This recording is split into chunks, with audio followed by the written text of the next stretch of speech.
Good afternoon, everybody, and thank you very much for having me. Your conference, I saw in the preparation, is entitled Envisioning Massachusetts.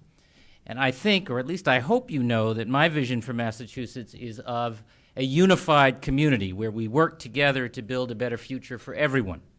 In some ways, I think we got a glimpse of that in the past couple of weeks. So many lives were suddenly, viciously, and profoundly affected by the bombings on Marathon Monday.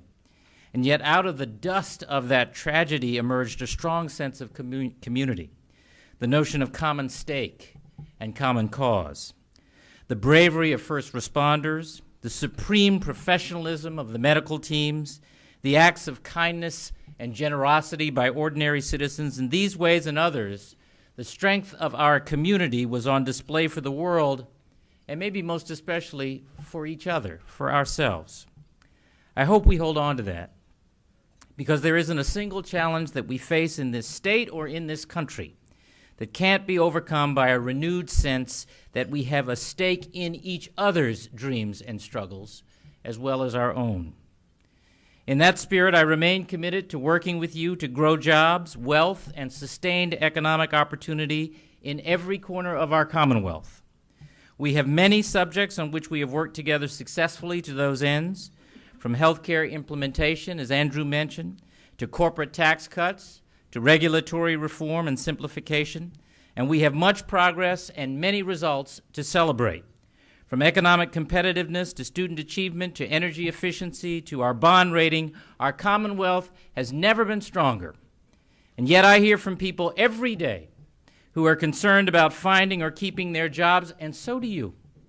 I hear from people, young people and parents worried about paying for college, and so do you. I hear from parents who are concerned about the quality of their kids' education, or employers and employees concerned about the reliability of the T, or commuter rail, or the road they live on, and so do you. And every one of these challenges cries out for something better than kicking the can down the road again.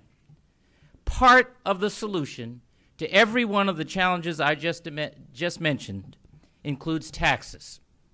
That most certainly does not mean that I or anyone else in government is off the hook when it comes to making government more efficient, more accountable, and more innovative.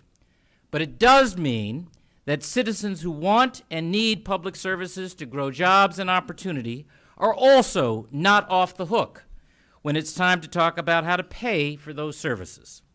The nature of civilization, it seems to me, is that all of us contribute to the public good. Now, what does or does not constitute the public good is a subject of perennial debate. Let's have it. We're in the midst of that very debate on Beacon Hill right now in many, many ways. It's not an abstract debate. It's about you, your businesses, your jobs, your lives, your children's futures. It's about opportunity, and that requires growth.